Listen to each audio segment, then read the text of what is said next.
Donc la frontière se fait à travers ceux qui se prosternent vraiment et ceux qui ne se prosternent pas.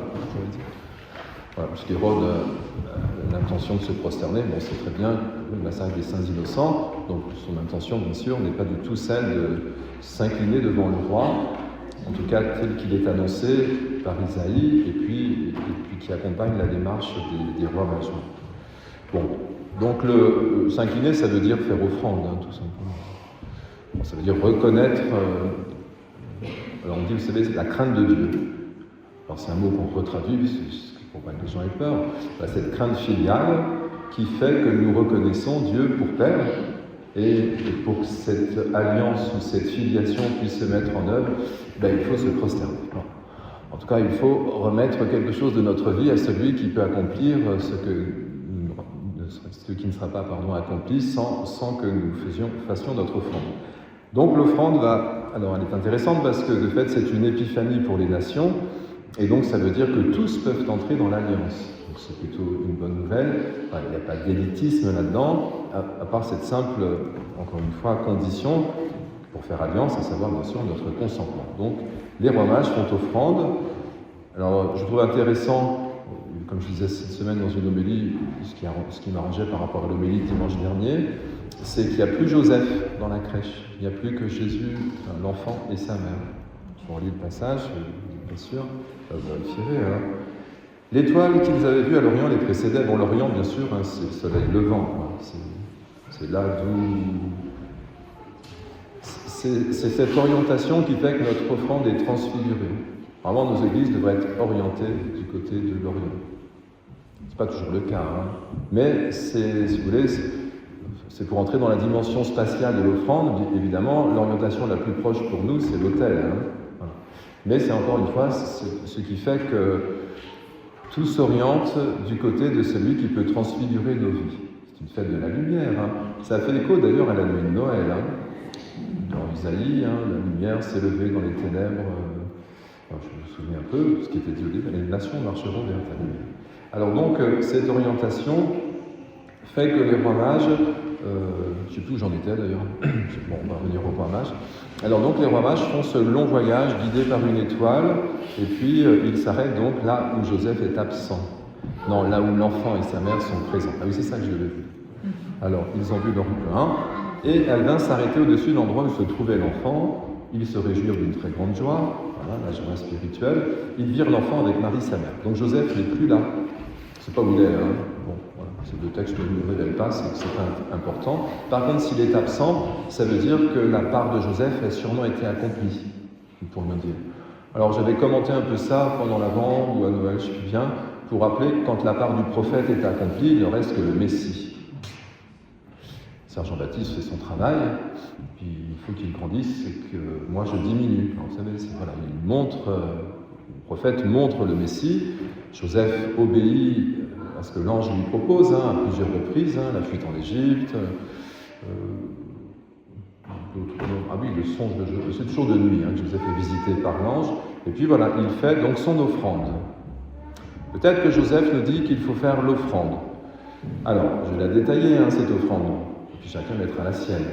Enfin, on est venu pour l'Eucharistie, donc on déposera au moins tous quelque chose sur l'autel.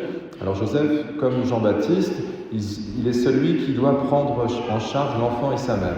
C'est ce que l'ange lui demande à plusieurs reprises. Hein. Ne crains pas de prendre chez toi l'enfant qui va naître, vient de l'Esprit Saint, sera le Fils de Dieu, etc. Et Joseph prend l'enfant et sa mère. On a plusieurs fois ce refrain qui revient. Mais Joseph, si vous voulez, c'est celui qu'on peut comprendre hein, un peu à la manière de Jean-Baptiste.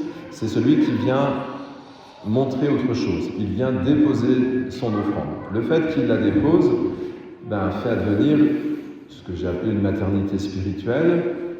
Écoutez, c'est notre baptême. Hein. On a fait offrande, nos parents ont fait offrande, les adultes font offrande, les catéchumènes aujourd'hui. Une fois que l'offrande est déposée, il reste la gestation spirituelle, hein, ce qui fait que nous restons pèlerins comme les rois mages, et puis bien sûr la filiation qui nous a été accordée, donc il reste l'enfant et sa mère. Alors je vais vous le redire, hein, mais il faut que les textes vous parlent aujourd'hui, sinon les rois mages, on a 3 prénoms, mais on ne sait pas bien d'où ils viennent, puis après on peut tout inventer.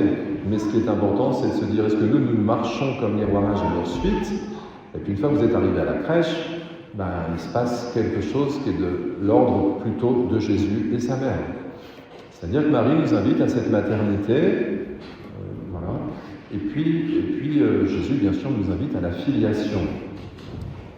C'est important que vous compreniez ça, parce que sinon, on ne peut plus comprendre le texte d'Isaïe. Jésus nous a dit ceci. Le texte de Saint Paul aux Éphésiens. Ce mystère, c'est que toutes les nations sont associées au même héritage, au même corps. Le corps du Christ, le corps de l'Église, si vous préférez. Mais enfin, l'Église, c'est plutôt l'aspect maternel de notre vie spirituelle. L'Église porte la croissance et la naissance des enfants de Dieu. Bon, alors donc, même corps, c'est le même pain, si on peut rajouter, même promesse dans le Christ Jésus par l'annonce de l'Évangile. Voilà. Donc l'annonce a été faite, et donc nous avons bien ce qui est le fruit de notre offrande, à savoir cette transfiguration, où nous pouvons nourrir l'enfant, prendre soin de l'enfant. Le psaume disait plutôt prendre soin du pauvre d'ailleurs. Il aura souci du pauvre et du faible, du pauvre dont il sauve la vie.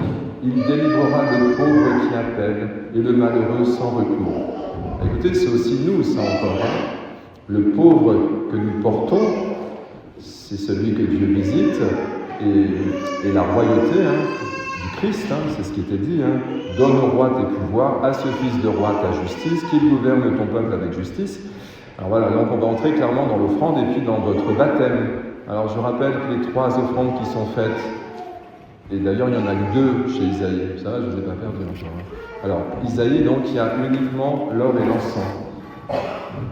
Tous les gens de sabbat viendront apportant l'or et l'encens. Dans l'Évangile, avec les rois mages, vous avez la myrrhe en plus. Je pense que vous en connaissez la symbolique. Alors, l'or, c'est la royauté. La royauté, elle est accordée à qui? Au Fils de Dieu. Je vous rappelle que notre baptême, et je le rappelle suffisamment souvent, nous fait de nous des prêtres, des rois et des prophètes. Donc, tout enfant qui est entré dans l'Alliance entre dans sa dignité royale, filiale. Il n'y en a pas d'autres. Bon. Donc, c'est le cas depuis notre baptême. Très content. Et puis, l'encens, c'est toute la dimension sacerdotale. Alors, je rappelle que Jésus est le roi des rois, si vous préférez qu'on le dise autrement, et qu'il est le prêtre des prêtres. Donc, ça rappelle le sacerdoce baptismal. Par notre offrande, nous exerçons, depuis notre baptême, notre sacerdoce. C'est ce qui fait que la communauté célèbre les sacrements. Vous exercez votre sacerdoce. C'est tant mieux, c'est une bonne nouvelle. Mais nous avons dans l'Évangile une offrande en plus qui est la myrrhe. Alors la royauté, on l'a compris, écoutez, vous l'avez par votre filiation. Le sacerdoce, vous l'avez par votre filiation. Et ça vous permet de faire ce que Jésus a fait. Il fait offrande, sans cesse. Et la dernière chose, c'est que la myrrhe est là pour honorer son sacrifice. À chaque fois que nous célébrons l'Eucharistie, nous célébrons la mort du Christ pour avoir part à sa résurrection. Donc ça dit que quelque part, nous sommes aussi dans cette dimension transfigurante qui nous fait passer de la mort à la vie. Alors on renouvellera tout au long de ce pèlerinage 2026, mais il y aura toujours quand même cette dimension qui va jusqu'au bout en Jésus du sacrifice, à savoir qu'il remet tout. Et nous sommes, bien sûr, le peuple, vous savez, nous sommes le peuple du 8e jour, nous célébrons la résurrection à chaque fois que nous nous rassemblons. Donc il y a une offrande supplémentaire qui fait que l'enfant et sa mère, l'enfant peut grandir et sa mère en prend soin. Bon, je ne sais pas si je suis revenu à mon point de départ, mais si un peu. Parce que le corps du Christ que nous sommes tous nous est confié, et il nous est confié à travers 3 offrandes. Le sacerdoce, nous venons prier, remettre à Dieu notre vie, nous demandons son intercession, nous présentons nos offrandes, nos églises sont ces lieux où nous pouvons les présenter. La royauté, parce que peu à peu, vous êtes dans cette dimension où vous prenez soin de vous et du coup comme le roi des autres, c'est le but. Alors, vous savez bien, la grâce que Dieu nous accorde, c'est pour notre santé, enfin notre sainteté plutôt, et qu'elle est missionnaire. Le roi prend soin de son peuple. Il faut encore une fois visiter notre histoire humaine ou l'histoire biblique et vous l'actualisez aujourd'hui pour vous. Sinon après, on peut décorer nos crèches. Et il faut bien que vous vous retrouviez dans les personnages. Parce que diraient les jésuites un peu, là, quand vous faites les exercices spirituels. Il faut bien que le texte s'incarne, il faut bien que le Verbe prenne chair. Et s'il prend chair, vous êtes d'autres verbes, vous êtes corps du Christ. Voilà, alors puissions-nous garder, parce que je ne crois pas que Dieu demande des choses extraordinaires, les rois mages ont fait un long voyage, peut-être, mais ils se sont réjouis d'une très grande joie. Alors peut-être terminons par cette tonalité. Notre vie spirituelle entre dans l'offrande, dans les dimensions que je viens de présenter avant, tout simplement parce qu'une joie spirituelle est assortie. Sinon, je ne serais pas prêtre et vous ne seriez pas dans cette église. Voilà, alors gardons cette dimension heureuse de la crainte filiale, ce Dieu qui prend soin de nous, qui nous invite à prendre soin de l'enfant de Dieu qu'il nous a confié, et peu à peu ce monde pourra cheminer dans sa transfiguration. Et si la lumière visite les nations, écoutez, devenons d'autres lumières pour que ce monde puisse peu à peu trouver ce chemin. Il n'y en a pas plusieurs. Alors, je suis en train de militer pour le christianisme, même si je suis dedans, c'est juste pour dire, mais vous pouvez chercher les autres orientations, de toute façon, il n'y en a pas. Alors, on essaye de transmettre ça aujourd'hui. Les gens essayent par leurs propres moyens de trouver un salut, ou en tout cas un confort, sans passer par la porte nulle. Sans entrer dans l'offrande et passer par cette porte, nul n'accomplira sa vie, nul ne prendra soin de lui-même, nul ne prendra soin des autres.